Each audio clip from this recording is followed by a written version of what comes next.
نحمده ونصلي على رسوله الكريم اما بعد اعوذ بالله من الشیطان الرجیم انك لعلى خلق عظیم۔ معزز سامعین گرامی قدر، کل ہم نے آپ لوگوں کے سامنے انا پرستی کے حوالے سے چند گزارشات کو رکھا تھا۔ انشاءاللہ ہم نبی کریم صلی اللہ علیہ وسلم کی اس حدیث کی طرف آتے ہیں کہ جس میں نبی کریم صلی اللہ علیہ وسلم نے ارشاد فرمایا کہ خائب و حاصر ہو گیا، ہلاک ہو گیا، برباد ہو گیا۔ نبی کریم منبر پہ چڑھ رہے ہیں، 3 مرتبہ آمین کہہ رہے ہیں۔ صحابہ پوچھتے ہیں ہم نے کوئی دعا تو نہیں سنی؟ آپ نے فرمایا جبریل آئے تھے، 3 دعائیں کر کے گئے ہیں، میں نے 3 مرتبہ آمین کہی ہے۔ ان میں سے ایک دعا آپ کے سامنے جمعے میں رکھ چکے ہیں کہ جس نے رمضان کا مہینہ پایا اور اپنے آپ کو جہنم سے آزاد نہ کروایا، وہ خائب و حاصر ہو گیا، ہلاک ہو گیا، برباد ہو گیا، تباہ ہو گیا۔ اسی طرح اس دعا کا دوسرا حصہ یہ تھا کہ نبی کریم صلی اللہ علیہ وسلم نے ارشاد فرمایا جس نے اپنے والدین کو پایا یا والدین میں سے کسی ایک کو زندہ پایا اور ان کی خدمت کر کے اپنے آپ کو جہنم سے آزاد نہ کروایا، وہ خائب و حاصر ہو گیا، وہ تباہ ہو گیا، وہ برباد ہو گیا۔ نبی کریم صلی اللہ علیہ وسلم سے پوچھا گیا کہ سب سے اچھا نیکی کا عمل کون سا ہے؟ آپ نے فرمایا الصلاۃ علی وقتہا، نماز کو اس کے وقت پہ ادا کرنا۔ پھر سب سے اچھا عمل کون سا ہے؟ پھر والدین کی خدمت کرنا۔ اسی طرح ایک صحابی نبی کریم صلی اللہ علیہ وسلم کے پاس آئے، کہا حسن سلوک کی سب سے زیادہ مستحق دنیا کے اندر مخلوقات میں کون سی ہستی اور شخصیت ہے؟ لوگوں، یہ جو حدیث ہوتی ہے یہ عموم بیان کرتی ہے، اس کا مطلب یا مفہوم یہ نہیں ہوتا کہ معاذ اللہ جو بات کہی جا رہی ہے اس سے نعوذ باللہ نبی کریم صلی اللہ علیہ وسلم سے بھی اس کا رتبہ افضل ہو۔ یہ نبی کریم صلی اللہ علیہ وسلم کی عقیدت، احترام، محبت، حق کے بعد سارے حقوق بیان کیے جا رہے ہوتے ہیں۔ سب سے زیادہ کس شخصیت کا حق ہے؟ نبی کریم صلی اللہ علیہ وسلم نے فرمایا تیری ماں کا۔ کہا پھر کس کا؟ کہا تیری ماں کا۔ کہا پھر کس کا؟ کہا تیری والدہ کا۔ 3 مرتبہ ماں کا حق بیان کرنے کے بعد 4تھی مرتبہ صحابی نے پھر کوشش کی، ہمت جٹائی کہ میں نبی کریم سے پوچھوں پھر اس کے بعد کس کا حق ہے؟ تو نبی کریم صلی اللہ علیہ وسلم نے 4تھی مرتبہ بھی کسی اور کا نام نہیں لیا بلکہ کہا تیرے والد کا۔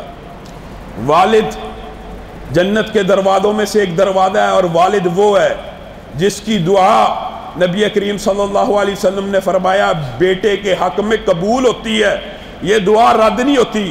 اور کل قیامت کے دن جن کے اوپر اللہ تعالیٰ نظر رحمت نہیں کرے گا، شفقت نہیں کرے گا، دیکھے گا نہیں، رحم نہیں کرے گا، ان میں سے ایک بد نصیب کون ہوگا؟ جو والدین کا نافرمان ہوگا۔ لوگوں، یہ بڑی تلخ بات ہے، یہ بڑی سخت بات ہے۔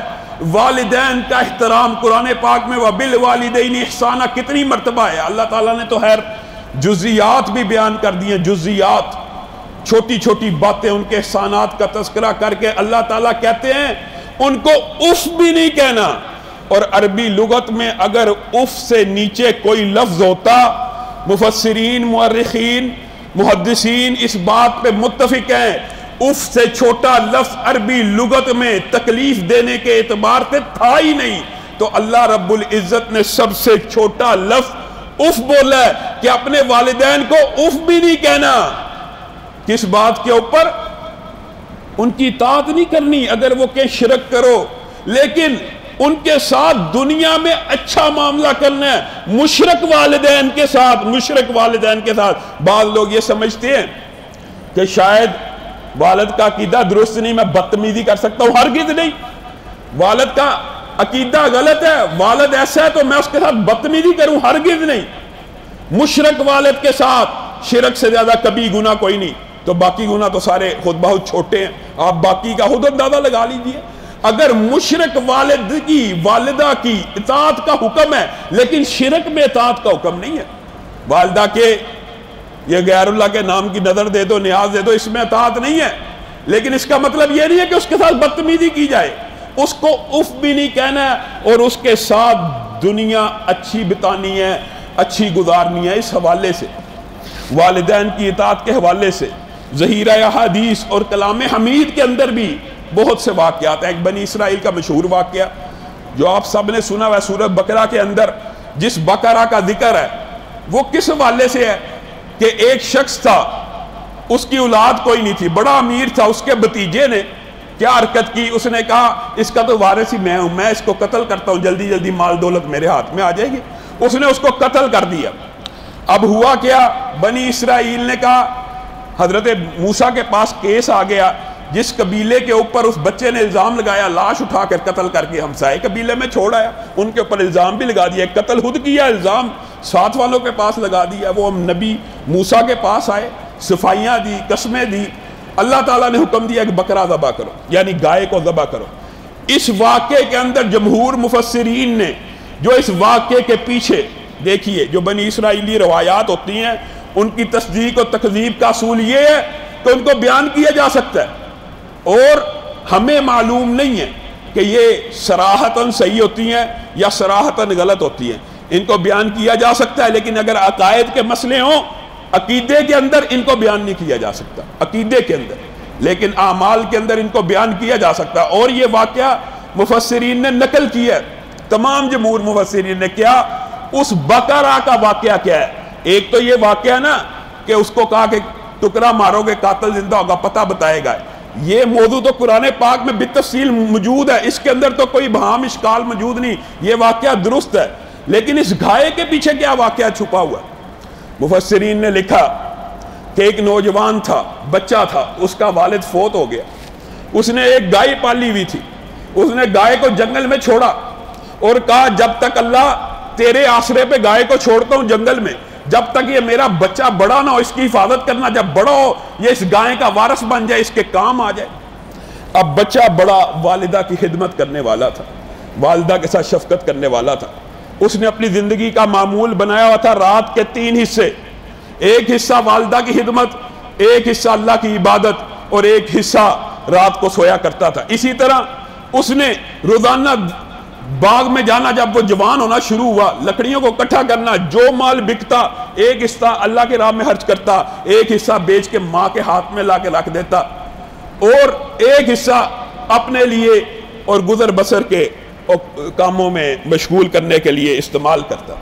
اب یہ بچہ جب بالغ ہوا، اس کی ماں نے کہا تجھے پتہ تیرے باپ کے وراثت میں ایک گائے تھی، وہ گائے فلاں فلاں جنگل میں تیرے باپ نے چھوڑی ہے، سنہری کلر کی ہے، بڑی خوبصورت ہے، اس کے رنگ کی نشانی یہ ہے کہ اگر دیکھے گا ایسے تجھے محسوس ہوگا شعائیں نکل رہی ہیں۔ اچھا والدہ کا حکم سنا، اچھا والدہ اس کو حاصل کیسے کرنا؟ ابراہیم اسحاق سب کے رب کا واسطہ دینا اور اس کو قابو کر لانا۔ نوجوان جنگل میں تلاش میں گیا، گائے کو قابو کیا، جنگل میں بڑی مشکل اس کو ملی، اس کو کہا تجھے رب کا واسطہ ہے، اگر تو میری نصیب کی ہے اور میرا ہی حصہ ہے اور میری ہی وراثت ہے، میرے باپ کا ترکہ ہے تو میرے پیچھے چل۔ گائے اس کے پیچھے چلنا شروع کی، اس نے رسی باندھی۔ اب گائے نے رستے میں اس نوجوان سے کلام کیا اور کہا میری پشت پہ سوار ہو جا، میں جلدی جلدی تجھے تیرے گھر لے جاؤں گی۔ کہا تیری پشت پہ سوار نہیں ہو سکتا، کیونکہ والدہ سے پوچھا نہیں، والدہ نے اجازت نہیں دی، والدہ نے صرف کہا تھا پکڑ کے لے آؤ، گھر لے کے آیا ہے۔ رستے میں گائے نے کہا اگر تو میری پشت کے اوپر سوار ہو جاتا تو کبھی میرے اوپر غالب نہ ہوتا، اب تو نے ماں کے اتنے چھوٹے فرمان کا لحاظ اور پاس رکھا ہے، اگر تو 7 پہاڑوں کو کہہ کے چلنا شروع کر دے وہ تیرے ساتھ چلنا شروع ہو جائے گی۔ والدہ کے پاس لے کے آتا ہے، کہا ہاں والدہ اب کیا کیا جائے؟ ماں نے کہا اس کو بیچ دے، صبح 3 دینار اس کی قیمت مانگی، اس کو مارکیٹ میں بیچ دیں، لیکن بیچنے سے قبل میرے سے مشورہ کری۔ اچھا مارکیٹ گیا، فرشتہ انسانی روپ میں آیا، کتنے پیسے مانگتا؟ 3 دینار مانگتا ہوں، یہ لے 3 دینار۔ میری والدہ نے کہا بیچنے سے پہلے مشورہ کرنا، نہیں میں تجھے ابھی دیتا ہوں، والدہ سے مشورہ کیے بغیر بیچتا ہے؟ نہیں بیچتا، اتفاق کرتا ہوں، مشورہ کر کے آتا ہوں، بیچ دوں گا۔ والدہ کے پاس گیا، والدہ نے کہا اب جب دوبارہ کل صبح بازار جانا تو اس کے 6 دینار مانگنا۔ سیم یہی واقعہ وہ فرشتہ پھر آزمائش کے لیے آیا ہے کہ والدہ کے حکم کی کتنی کو تعمیل کرتا ہے. 6 دینار والدہ نے کہا مشورہ کیے بغیر نہیں بیچنا. لمبا چوڑا واقعہ مختصر یہ کرتا ہوں کہ پھر فرشتہ انسانی روپ میں آیا. اس نے کہا ابھی لے, والدہ سے مشورہ نہ کرو. اس نے کہا یہ نہیں ہو سکتا, والدہ سے مشورہ نہ کرو, یہ ہو نہیں سکتا. پھر والدہ کے پاس لے کے گیا, والدہ نے بھانپ لیا, کہا یہ ایک تیرے اوپر آزمائش ہے, اب کہ وہ آئے مجھے محسوس ہوتا ہے وہ اللہ کا کوئی فرشتہ ہے, اس سے پوچھ ہم یہ گائے بیچیں بھی کہ نہ بیچیں. پھر جب وہ فرشتے کے پاس گیا, فرشتے نے کہا تو نے والدہ کی ایسی خدمت کی ہے, تو نے والدہ کی ایسی نوکری کی ہے, اللہ تجھ سے اتنا راضی ہے, تجھے اس گائے کے بدلے میں بہت بڑی رقم ملنے والی ہے. اور جب موسیٰ کی قوم اس بچڑے کے پاس پہنچی تو انہوں نے پتہ کتنے رقم ادا کی. کہا جتنی گائے کا وزن ہے اتنے دینار تول دو, اس بچے کو دے دو. صرف والدہ کی فرما برداری کی وجہ سے اس بچے کو اتنا مال ملا. اور اب ایسے کرنی کا مشہور واقعہ آپ نے, میں نے, سب نے سنا ہوا. نبی کریم صلی اللہ علیہ وسلم نے فرمایا تابعین میں سے ایک اویس ہے, کرن قبیلے کا ہے, یمن کا ہے, اللہ کی قسم کھا لے, اگر اللہ کی قسم کھا لے تو اللہ اس کی قسم اس لیے پوری کر دیتا ہے کہ اس نے مجھ پہ بھروسہ کر کے قسم کھائی. وجہ کیا ہے اس کی قسم پوری کرنے کی؟ اس کے منصب کی, اس کی ذات کی, اس کی عظمت کی. وجہ کیا بیان کی؟ نبی کریم صلی اللہ علیہ وسلم نے فرمایا اس نے اپنے والدہ کی بڑی عمدہ خدمت کی ہے, اس نے اپنی والدہ کی بڑی اچھی خدمت کی ہے. اس کے پھل بیری ہوا کرتی تھی, خدمت کے بدلے میں وہ نشان بھی آج چھوٹا سا رہ گیا ہے. اے صحاب رسول, لوگوں ساری دنیا کے تابعی جمع ہو جائیں, تابعی اہل سنت کا عقیدہ ہے وہ کسی صحابی کی عظمت کو نہیں پہنچ سکتے. اور ایک صحابی جب آدھ ہاتھ نصف ہاتھ کوئی چیز انفاق کر دے, چاہے وہ گندم کے جو کہ دانے کیوں نہ ہو, چاہے آٹا ہی کیوں نہ ہو, میں اور آپ احد پہاڑ جتنے ہیرے چاندی زیورات سونا خرچ کر دیں, ہم ان کے آدھ ہاتھ کو نہیں پہنچ سکتے. یہ صحابہ تابعین سارے جمع ہو جائے, صحابہ کی عظمت کا مقابلہ نہیں کر سکتے. لیکن نبی کریم صلی اللہ علیہ وسلم ایک فضیلت بیان کر رہے ہیں. بعد اللہ معاف کرے لوگ ایسے ہوتے ہیں جب اس طرح کے واقعات سنتے ہیں, کئی تو نعوذ باللہ ایسے ہیں جو کہتے ہیں جی امتی اور ولی نبیوں سے بھی آگے ہو جاتے, یہ اللہ کے صحیح ولی ہیں, یہ تابعی. نبی کریم صحابہ کو کہہ رہے ہیں جب تمہیں ملیں ان سے دعا کروانا. وجہ کیا؟ اس نے اپنی والدہ کی ایسی خدمت کی ہے, اللہ اس کے ہاتھ کو خالی نہیں لٹاتا. نبی کریم صلی اللہ علیہ وسلم کے بعد ابو موسیٰ اشعری آئے اسلام قبول کرنے کے لیے. نبی کریم نے پوچھا وہ عورت اس کا کیا بنا؟ کہا اس عورت کو تو ہم نے بڑے اچھے انداز میں اس کے گاؤں میں چھوڑ دیا, شاید فوت ہو گیا, شاید زندہ ہے. نبی کریم صلی اللہ علیہ وسلم نے کہا اس عورت کو رب نے معاف کر دیا ہے, اس عورت کو رب نے جنت میں داخل کر دیا ہے. صحابہ نے پوچھا اس نے کون سا ایسا عمل کیا تھا؟ نبی کریم صلی اللہ علیہ وسلم نے کہا جب رات کو آواز پڑی تھی کہ لشکر حملہ کرنے والا ہے, اس عورت کی اور نیکیاں زیادہ نہیں تھی, لیکن اس کو ماں کا احساس تھا. پتہ لگا لشکری آ رہے ہیں, حملہ آور ہونے لگے ہیں, ماں کو اپنے کندھے کے اوپر اٹھایا, تم لوگوں کے ساتھ ہجرت کی. ہوتا کیا تھا جب وہ تھک جاتی ماں کو ریت پہ لٹاتی, اور جب دیکھتی اس کے پاؤں ریت کے اوپر پڑ رہے ہیں, اپنے پاؤں ان کے پاؤں کے ساتھ جوڑتی, اپنے ہاتھ ان کے ہاتھ کے ساتھ جوڑتی, اپنے پیٹ کو اس کے پیٹ کے ساتھ لگاتی کہ میری والدہ کو صحرا کی گرمی نہ لگے. اللہ کی قسم اس ایک عمل کی وجہ سے رب نے اس عورت کے سارے گناہوں کو معاف کر دیا. آج میں اور آپ اولڈ ہوم بنے ہوئے ہیں. یہ کہاں کا کلچر ہے؟ یہ اسلام کا کلچر ہے. آج دکھ اور افسوس کی بات ہے ہمارے معاشرے میں وہ تمام قوانین, وہ تمام اسلوب, وہ تمام لبرلزم کی سہولتیں یہاں پہ لے کے آ رہے ہیں جن کا اسلامی معاشرے میں تصور ہی نہیں کیا جا سکتا. نبی کریم صلی اللہ علیہ وسلم کے پاس بیٹا شکایت لے کے آ رہا ہے, میرا والد جب دل کرتا ہے پیسے لے لیتا ہے, جب دل کرتا ہے پیسے لے لیتا ہے. اس حوالے سے بھی طویل تر روایت موجود ہے, لیکن صحیح ترین الفاظ کے ساتھ نبی کریم صلی اللہ علیہ وسلم کو شکایت لگاتا ہے بیٹا. باپ کے دل کو چوٹ پڑتی ہے, نبی کریم کے پاس آ کے حاضر ہوتے ہیں. نبی کریم پوچھتے ہیں کیا ہے؟ معاملہ پیش کرو. کہا یہ چھوٹا سا تھا, یہ بچہ تھا, یہ کم عمر تھا, بستر پہ پیشاب کر دیتا تھا, میں اس کو نہلاتا تھا, میں اس کی پرورش کرتا تھا, اس کو بڑا کیا, پالا پوسا, امیدوں کا مرکز بن گیا, امیدوں کا محور بن گیا. اب ضرورت یہ تھی کہ میں تندرست ہوا کرتا تھا, میں اس کی پرورش کرتا رہا, اب میں کمزور ہو گیا ہوں, یہ توانا اور تندرست ہو گیا ہے, اب میرا حق ہے, میں اس سے پیسے مانگتا ہوں کیونکہ میں اس کو حق سمجھتا ہوں اپنا. نبی کریم صلی اللہ علیہ وسلم اس صحابی کی گفتگو سن رہے ہیں, ان کی آنکھوں سے پانی جاری ہے. اپنے صحابی کو ڈانٹ کے کہتے ہیں تو اور تیرا سارا مال تیرے باپ کا ہے, تو اور تیرا سارا مال تیرے باپ کا ہے, تو اور تیرا سارا مال تیرے باپ کا ہے, تو اپنے باپ کو چند روپے لینے سے روکتا ہے. اسلام کا کلچر یہ ہے, والد اور والدہ جب چاہیں, جس وقت چاہیں, جب مرضی چاہیں, جتنے پیسے اولاد سے مانگے. افسوس ہے افسوس, بعض لوگ مسئلے پوچھتے ہیں, والد والدہ کو زکوٰۃ لگ جاتی ہے. نعوذ باللہ, دکھ کی بات ہے کہ نہیں؟ لگنا نہ لگنا یہ مسئلہ ایک الگ ہے, لیکن والد اور والدہ کا تیرے اوپر یہ حق ہے, اس نے تجھے اس لیے پیدا کیا تھا, آج تو یہ مسئلے پوچھے کہ ان کو زکوٰۃ لگ جاتی ہے. والد اور والدہ کا سارا حق ہے انسان کے اوپر, لیکن معاشرے کی کجی دیکھے, معاشرے نے پلٹا کیسا کھایا ہوا ہے. ہم نے اولڈ ہوم بھی ہمارے پاکستان میں, لاہور کے اندر نعوذ باللہ ایسے گھر موجود ہیں جہاں پہ بوڑھے والدین کو ان کے سپرد کر دیا جاتا ہے. دکھ کی بات ہے, افسوس کی بات ہے, تکلیف کی بات ہے. اسلامی معاشرے سے یہ بات میل ہی نہیں کھاتی. نبی کریم صلی اللہ علیہ وسلم سے ایک صحابی جہاد کے شوقین ہے, جہاد کرنا چاہتے, جہاد کے لیے آنا چاہتے, بار بار تڑپ ہے اللہ کے راستے میں شہید ہو جاؤں. جہاد کی نبی کریم نے ایسے فضائل بیان کیے ہیں, اب میرا دل کرتا ہے میں صرف جہاد کیا کروں. نبی کریم کے پاس آئے, نبی کریم نے حالات و واقعات پوچھے.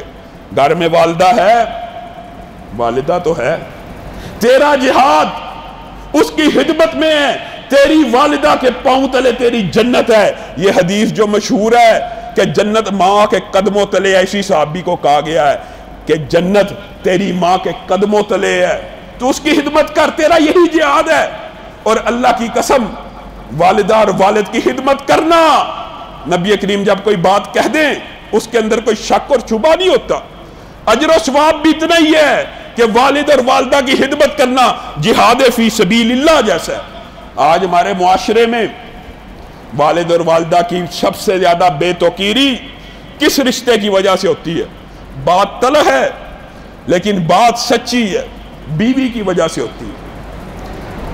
بیوی کی وجہ سے لوگوں, میں یہ بات نہیں کہتا کہ بیوی کا حق نہیں ہے, انشاءاللہ اس کے اوپر بھی موقع ملا تو گفتگو کریں گے. بیوی کے بھی بہت سے حقوق ہیں, لیکن والدہ کا حق باپ سے اگر 3 مرتبہ زیادہ ہے. ایک اصول یاد کر لیجئے, اللہ رسول کے بعد دنیا کے اندر اطاعت کے لائق سب سے افضل کوئی ہستی شخصیت ہے تو وہ والدین کی ہے. اور بیوی کے لیے یہ مردوں کی بات ہے, عورت کے لیے اللہ رسول کے بعد اطاعت کی حقدار اگر کوئی شخصیت ہے تو وہ اس کا خامند ہے, اس کا شوہر ہے. اگر معاشرے کے اندر یہ ہارمنی, یہ اصول و ضوابط لاگو ہو جائیں, معاشرے میں لڑائی جھگڑا نہ ہو. آپ بیوی کی وجہ سے والدہ سے منہ بنائیں, بیوی کی وجہ سے والد سے منہ بنائیں نہیں. اعتدال کے ساتھ چلنا ہے, بیلنس کے ساتھ چلنا ہے. یہ نہیں کہ بیوی کو بھی مار رہا ہے, میری والدہ کی خدمت کر. والدہ کی خدمت وہ اگر تیری بیوی کرے گی اس کا احسان ہے. والدہ اور والد کی خدمت تجھ پہ فرض ہے, تجھ پہ فرض ہے, بیوی کے اوپر احسان ہے. ہاں شوہر کی اطاعت فرض ہے, شوہر حکم دیتا ہے میری والدہ کی اطاعت کرے تو اس کو ملازمہ نہ سمجھے, وہ حسب استطاعت اس کی ذمہ داری ضرور اس کے اوپر لگائے, لیکن اپنی والد اور والدہ کے لیے اپنی کمائی میں سے خادمہ کا انتظام کرے, اپنی کمائی میں سے خادمہ کا انتظام کرے. اگر اس نے والدین کے حق کو ادا کرنا ہے, اپنی کمائی سے ایک خادمہ مختص کر دے تاکہ گھر میں لڑائی جھگڑا ہو ہی نہ سکے. لوگوں, ماں باپ کا حق بیوی سے اس قدر فوق ہوتا ہے. آج مرد بالعموم والدین کی حق تلفی یقین مانیے ہر روز مسئلے مسائل سن کے اس بات سے آگے ہی ہوتی ہے کہ سب سے زیادہ لڑائیاں گھر میں ساس بہو کے جھگڑے سے ہو رہی ہے.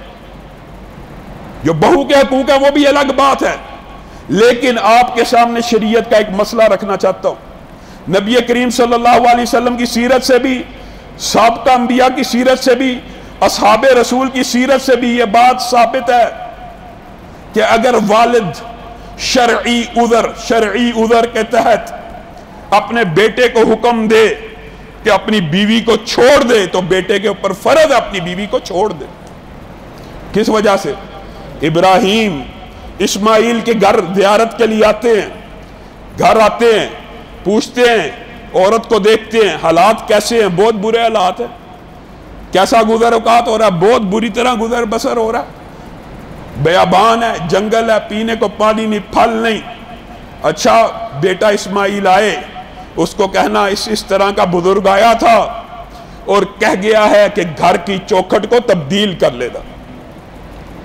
لوگوں اس کے اندر باپ کا حکم طلاق کا موجود ہے اور اسماعیل نے بعین اسی طرح اپنے باپ کے حکم کے اوپر عمل کیا اور بیوی کو تبدیل کر لیا. پھر آئے، بیوی سے حال پوچھا، اچھی ذہن کی عورت، اللہ کا شکر ہے، جس حال میں بھی اللہ کا فضل ہے.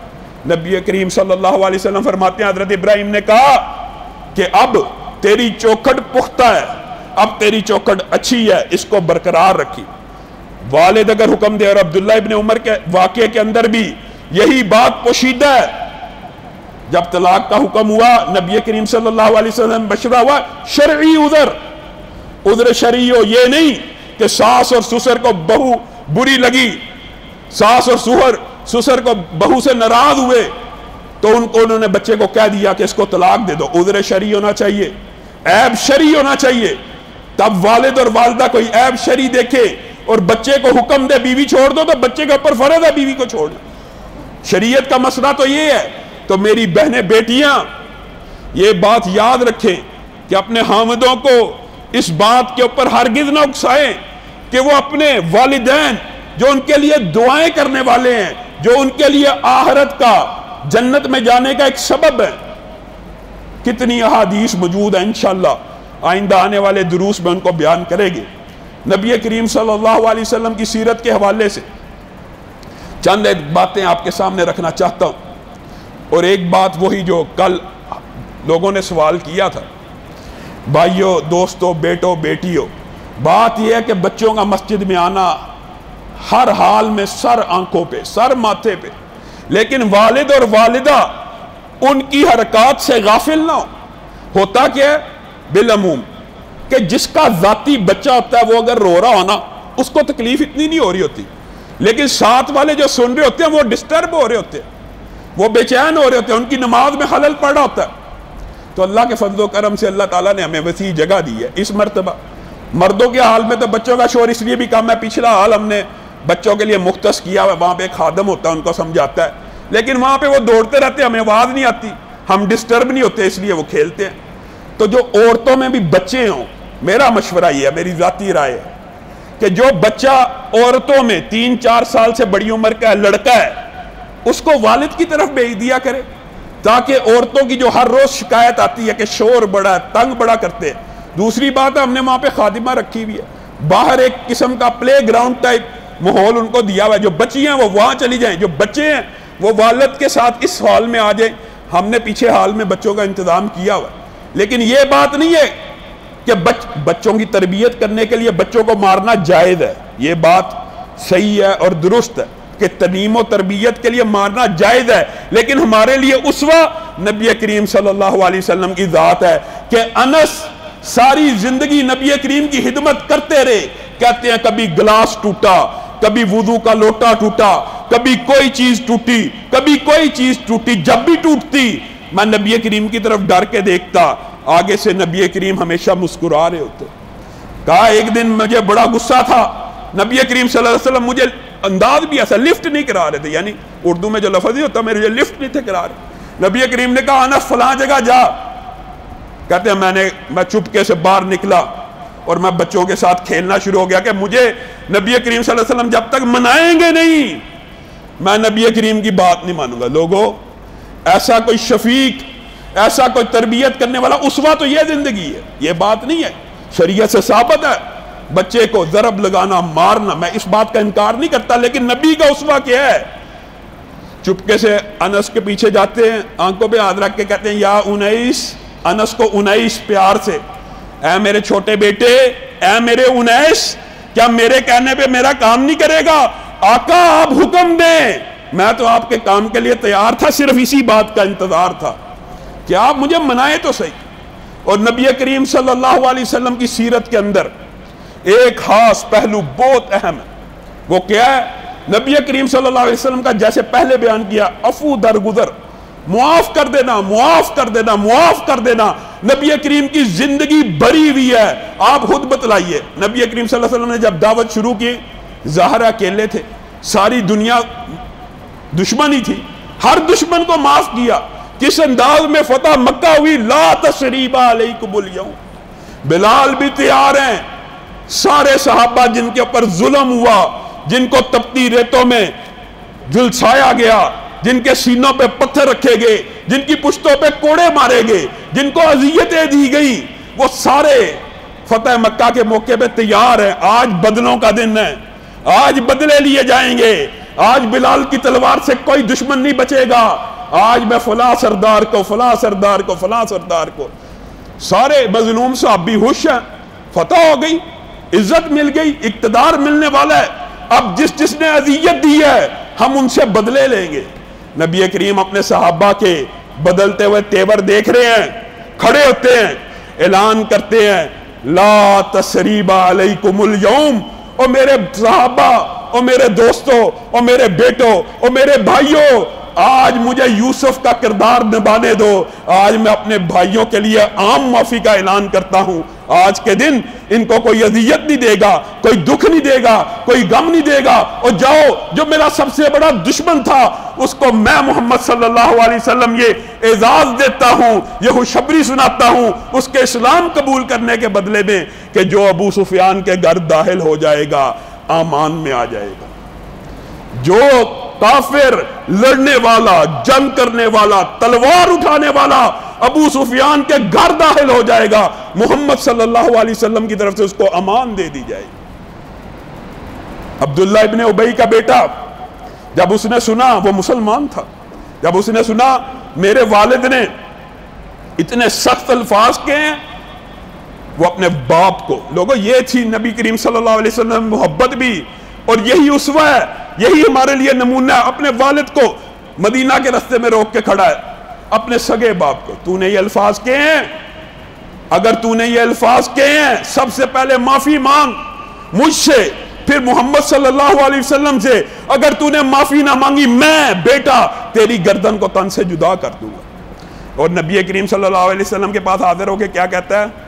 آقا میں غیرت والا ہوں، آپ کو پتہ میں اپنے والد کی خدمت کرنے والا ہوں، میرا والد بے ایمان ہے لیکن میں نے اس کی خدمت میں کوئی کسر نہیں چھوڑی، اور میں چاہتا ہوں وہ ایمان کو قبول کرے دل سے، لیکن اے محمد صلی اللہ علیہ وسلم اگر آپ میرے والد کے قتل کا حکم جاری کرنا چاہیں، جب بھی کوئی ایسا بیٹا پیدا ہو سکتا ہے، کوئی ایسا ایماندار پیدا ہو سکتا ہے، جب بھی حکم جاری کریں اس کے قتل کا تو مجھ عبداللہ کو، یعنی عبداللہ ابن ابی کے بیٹے کو حکم دینا وہ اپنے باپ کی گردن کو تن سے جدا کرے۔